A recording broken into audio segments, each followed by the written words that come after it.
সুস্বাগতম। যুগবতার শ্রীরামকৃষ্ণ পরমহংসদেব এ যুগের বিস্ময়কর ব্যক্তিত্ব। সত্যাশ্রী শ্রীরামচন্দ্র ও পূর্ণ অবতারের প্রতীক শ্রীরামকৃষ্ণের যুগ্ম অন্ধিত জীবাত্মা, যার হাড় মাংস রক্তের খাঁচায় আবির্ভূত হয়েছেন, তিনি শ্রীরামকৃষ্ণ। অখণ্ড মণ্ডলাকার পরম ব্রহ্ম ঠাকুরের হৃদয়ে বাস করে তাকে দিয়েছিলেন দিব্যজ্ঞান, যার ফলেই মায়ার বন্ধনে আবদ্ধ সংসারী ও গৃহী মানুষ পেয়েছেন ঈশ্বর আরাধনার নূতন দিক নিদর্শন। গৃহী হয়েও বিষয়ভোগী মানুষ কেমন করে লাভ করবেন মায়ের কৃপা? সাধারণ ভাষায় তিনি যে লোকশিক্ষার মাধ্যমে বলে গেছেন, তা প্রায় নিরক্ষর এই মহামানবের পক্ষেই সম্ভব, যা বড় বড় দার্শনিক তত্ত্বের সহজ সরল ব্যাখ্যা। ঠাকুরের জীবননাট্যতাই অমৃত সমান। স্বামী বিবেকানন্দ ছিলেন যুগবতার রামকৃষ্ণের প্রধান শিষ্য। স্বামী বিবেকানন্দ ছিলেন লেখক, সঙ্গীতজ্ঞ এবং 19 শতাব্দীর ভারতীয় অতীন্দ্রবাদী রামকৃষ্ণ পরমহংসদেবের প্রধান শিষ্য। তার পূর্বাশ্রমের নাম ছিল নরেন্দ্র। এই অতীন্দ্রবাদী যুগবতার রামকৃষ্ণ এবং স্বামী বিবেকানন্দকে নিয়ে ইউটিউবের সাহিত্যের নবদিগন্ত চ্যানেলে আজকের ভিডিওটি হলো ঐতিহাসিক দৃষ্টিতে শ্রীরামকৃষ্ণ ও স্বামী বিবেকানন্দ। গ্রন্থনায় রবীন্দ্র কুমার চক্রবর্তী। রামকৃষ্ণ পরমহংস এবং স্বামী বিবেকানন্দ ভারতীয় আধ্যাত্মিকতা ও সমাজ সংস্কারের ইতিহাসে গুরু শিষ্যের এক অনন্য জুটি। দক্ষিণেশ্বরে সাক্ষাতের পর রামকৃষ্ণের আধ্যাত্মিক আদর্শ ত্যাগ নরেন্দ্রনাথ দত্তকে জ্ঞান ও সেবার পথে পরিচালিত করে। বিবেকানন্দ 1897 খ্রিস্টাব্দে রামকৃষ্ণ মিশন প্রতিষ্ঠা করে জীবে প্রেম করে যেই জন সেই জন সেবিতে ঈশ্বর, এই মন্ত্র বিশ্বজুড়ে ছড়িয়ে দেন। বিবেকানন্দের উপর রামকৃষ্ণের প্রভাব ছিল আমূল ও রূপান্তরমূলক। রামকৃষ্ণদেব নরেন্দ্রনাথকে সংশয়বাদী থেকে ঈশ্বর প্রেমিক এবং বেদান্তের ধারক হিসাবে গড়ে তোলেন।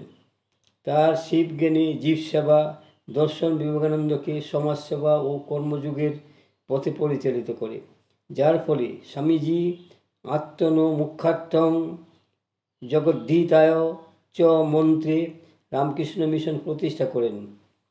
রামকৃষ্ণ ও বিবেকানন্দের সম্পর্কের মূল সূচনা হয় 1881 খ্রিস্টাব্দের নভেম্বর মাসে, যখন সুরনাথের মিত্রের বাড়িতে তাদের সাক্ষাৎ হয়। রামকৃষ্ণ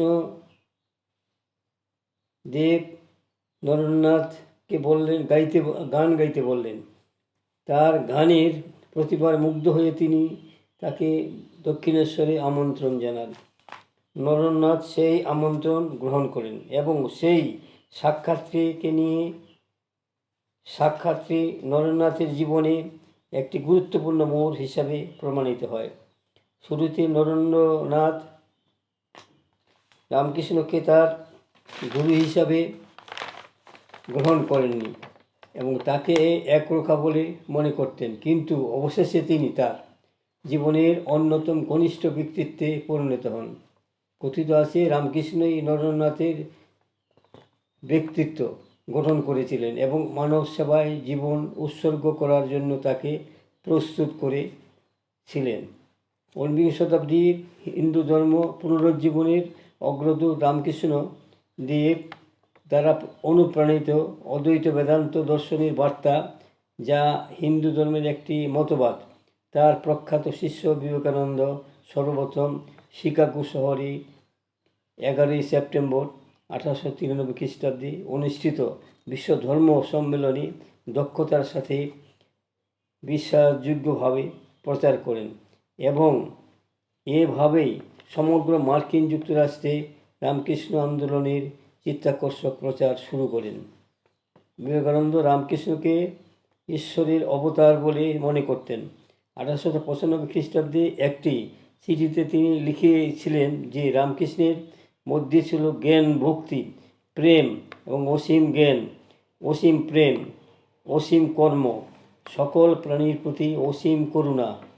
তিনি আরও বলেছিলেন যে রামকৃষ্ণদেব ছিল আদি শঙ্করের মস্তক এবং রামানুজ ও চৈতন্যদেবের হৃদয়। তিনি এটিকে নিজের সৌভাগ্য বলে মনে করতেন যে তিনি যে সেই মানুষটিকে এত কাছ থেকে দেখতে পেয়েছিলেন যে তার হৃদয় স্পর্শ করেছিল রামকৃষ্ণের ব্যবহার এবং আচরণ। তিনি রামকৃষ্ণদেবের কাছে সব কিছুর জন্য ঋণী ছিলেন।